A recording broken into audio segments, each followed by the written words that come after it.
Cuando vino Cristo.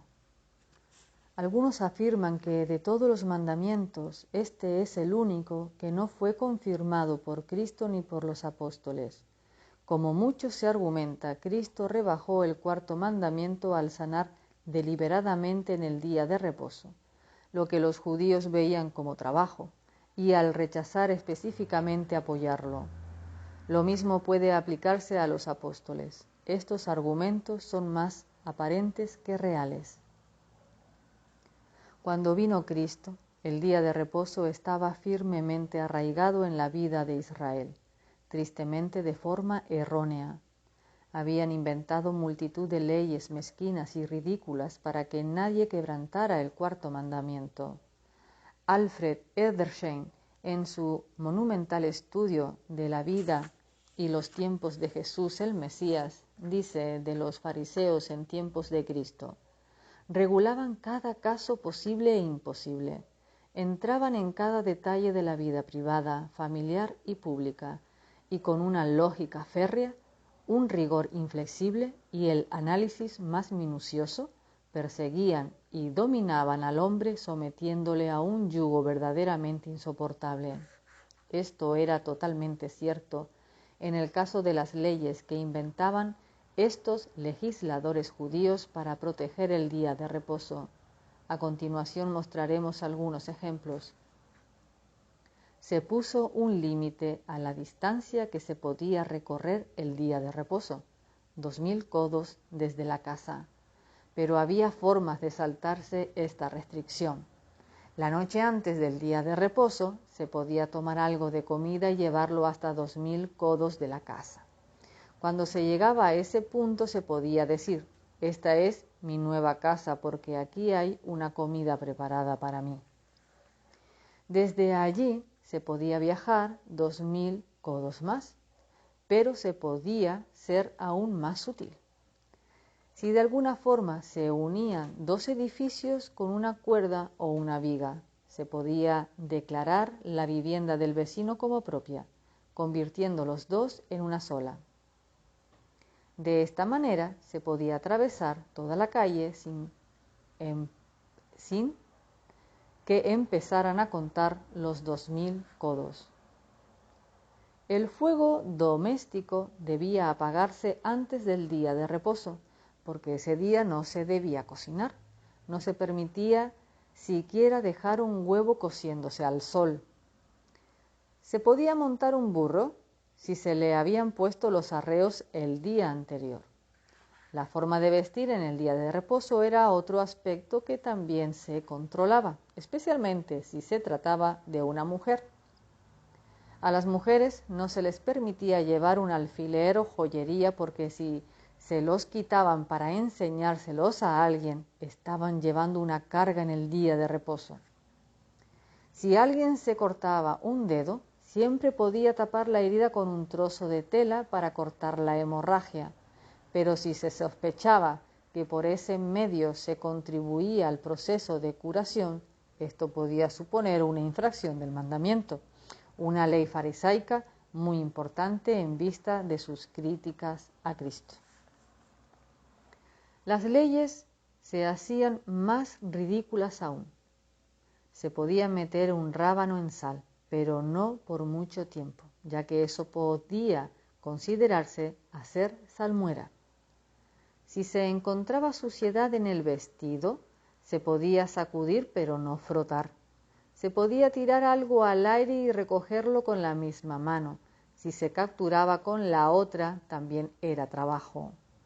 Si se sacaba heno para los animales, había que asegurarse de hacerlo con una mano distinta a la que se había utilizado durante la semana.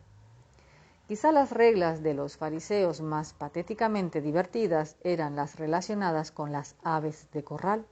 Si una gallina que había sido cebada en el propósito de cocinarla ponía un huevo, este se podía consumir puesto que no era un trabajo diario. Sin embargo, si una gallina ponedora había puesto un huevo el día de reposo, este no se podía consumir puesto que sí era su cometido. Trágicamente, a pesar de los cientos de sermones y páginas que la literatura talmúdica le dedica a este tema, se dice muy poco del propósito espiritual del día de reposo. A los fariseos no les preocupaba que la gente supiera cuál era el motivo inicial del día de reposo. Todo eso es puro legalismo. Ese es el trasfondo con el que Cristo se enfrentó a su llegada. ¿Cómo pues debemos responder a la sugerencia de que tanto Cristo como los apóstoles minimizaron el valor del cuarto mandamiento y deliberadamente lo quebrantaron? Marcos 2, 27 y 28 son versículos significativos que se suelen utilizar en esta discusión. Nuestro Señor está hablando del día de reposo y le han acusado de no guardarlo por la simple razón de que sus discípulos andaban por los trigales, tomaban algunas espigas y las frotaban entre sus manos para comer. No había nada ilegal en su acción, no se consideraba como robo, así que ese no era el problema. El problema era que lo habían hecho el día de reposo y, mientras que la ley de Moisés callaba sobre este asunto, los fariseos sí tenían algo que decir. Respondiendo a las críticas de los fariseos, Jesús dijo: el día de reposo fue hecho por causa del hombre, y no el hombre por causa del día de reposo. En esta frase hay tres cosas importantes. En primer lugar, el día de reposo fue hecho. La palabra griega que se emplea, ginomai, llega a ser o llegar a existir, y en Juan 1:3-10, la misma palabra tiene el significado de ser creado. Esto nos lleva de inmediato al plan que existe en la creación. El día de reposo fue uno de los grandes actos de la creación de Dios. Su origen no estaba en Éxodo 20. Fue después de su trabajo en la creación cuando el día de reposo llegó a existir. Dios no creó nada más tras el día de reposo. En segundo lugar, el día de reposo fue hecho para el hombre, género humano en el término, y se refiere a la raza humana más que al género masculino. Nuestro Señor no dijo para Israel, y aunque se argumente que estuviera hablando a los judíos y que debe entenderse en ese contexto, Él da a entender que es para todo el género humano. En tercer lugar, se nos dice que el día de reposo fue hecho para el hombre. Eso significa que fue hecho para el beneficio y bienestar del género humano. Significativamente, Cristo no hizo que sus oyentes se remontaran hasta el Éxodo, sino hasta el Génesis. El día fue hecho para que a través de él Dios pudiera bendecir a toda la raza humana, y Cristo ratificó ese plan divino. No se puede interpretar el comportamiento de los discípulos ni las instrucciones de Cristo en Marcos 2 como una descalificación del cuarto mandamiento. Ciertamente ambos violaron las mezquinas reglas de los fariseos, pero lo hicieron para confirmar el propósito inicial del día de reposo. Este pasaje subraya que el día de reposo tenía la intención de ser un beneficio duradero para la humanidad.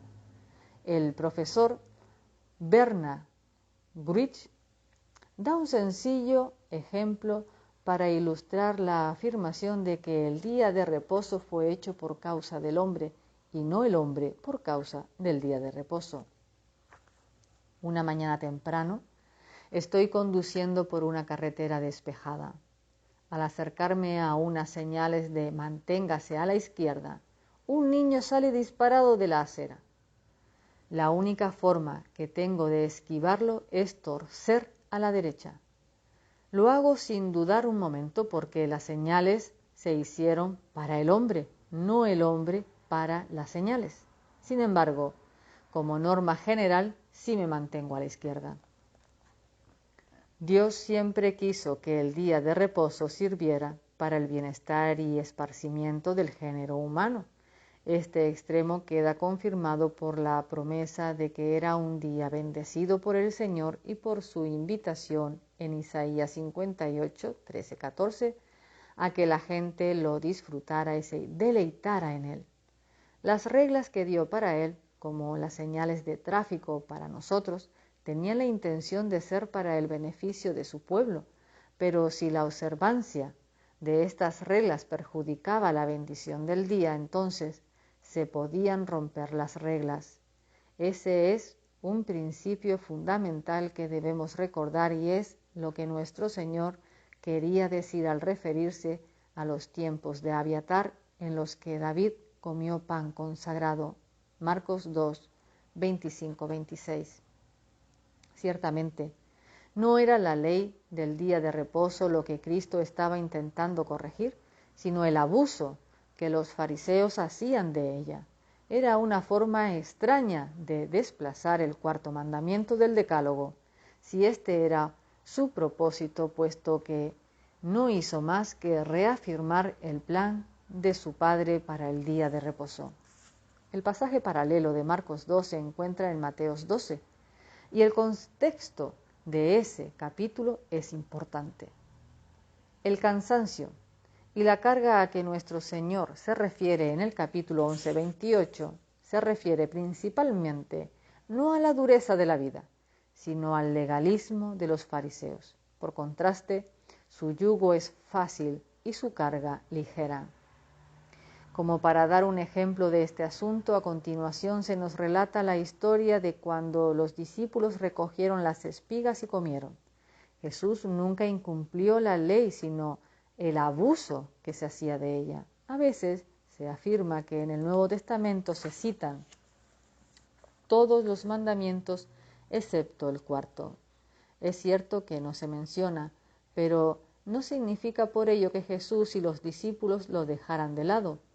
Y no es el único mandamiento que no se cita explícitamente en el Nuevo Testamento, tampoco los 3 primeros. No abandonamos esos. Presumiblemente creemos que los 3 primeros mandamientos se enseñan de forma implícita en todo el Nuevo Testamento y que son fundamentales para la fe cristiana. Pero, como hemos visto, Cristo ratificó el 4º mandamiento en la enseñanza de Marcos 2, de modo que, ¿sobre qué base podemos afirmar que este no es fundamental también para la fe cristiana? Cristo no podía haber sido mucho más claro en su afirmación del valor perdurable del 4º mandamiento. Por otro lado, su principio estaba bastante claro. Cuando quiera que las reglas estorbasen el propósito del día, las reglas podían ser quebrantadas.